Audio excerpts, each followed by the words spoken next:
Hello, my name is Wendy Lovato, and I am in the MEd programs, moderate to severe at Grand Canyon University.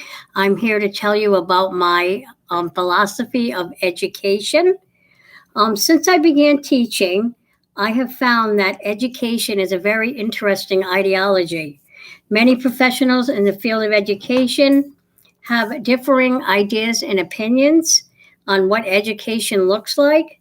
Some believe the task of education is to instill a will of learning, while others believe that it's used to teach a student how to live their lives. While the primary purpose of education is the process of teaching and learning, it also means that we are to develop knowledge, skill, and character with our students.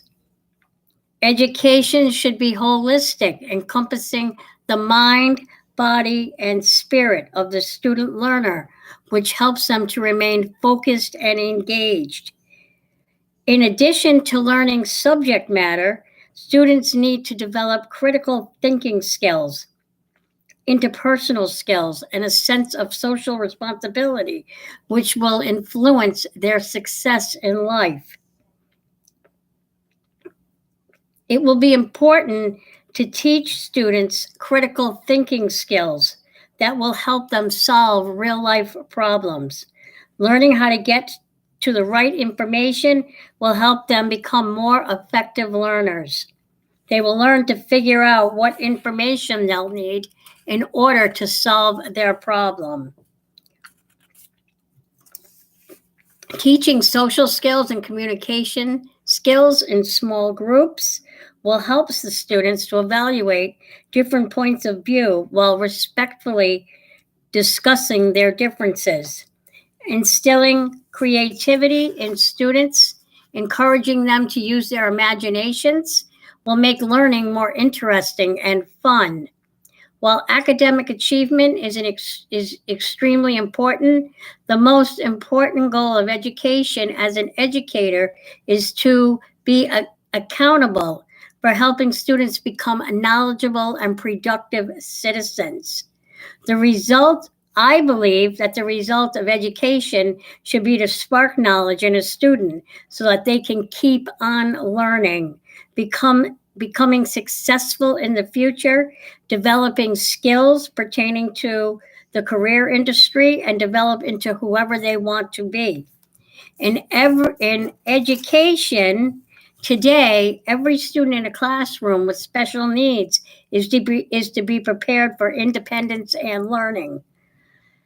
I believe that you need to learn who your students are, what their background is, and how that affects their learning. As an educator, I will take the time to view the student as a whole person with many parts, one who exhibits many gifts and talents, and not just an individual with special needs.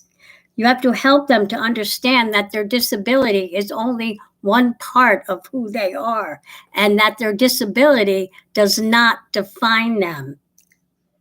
Developing IEPs will set the stage for instructional methods and will help with providing the necessary accommodations. Differentiated learning and differentiated tasks will be important as it will help to embrace the needs of different learning, of different learning levels of the students. Also, it helps them to keep them focused and engaged.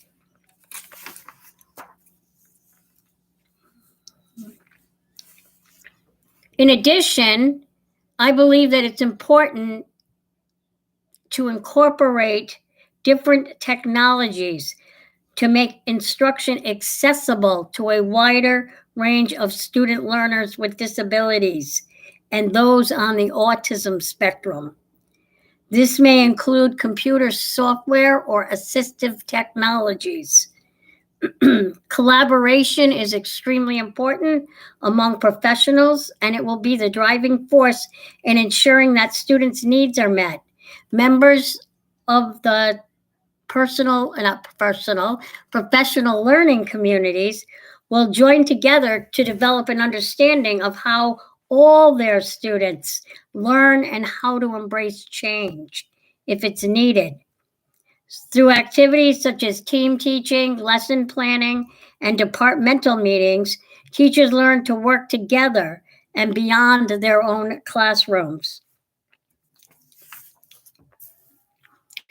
As diversity among student population is on the rise, culturally responsive practices will be used in the classroom to build relationships with students to learn about their cultural backgrounds and differences. Individualized lesson plans will be designed to help students learn new concepts and acknowledge that their culture is valuable to the classroom. We as educators always need to reflect on the experiences and values of those we teach, as no one size fits all curriculum, and teachers should not attempt to create one. This is my philosophy of education, and I hope you enjoyed listening to it. Thank you.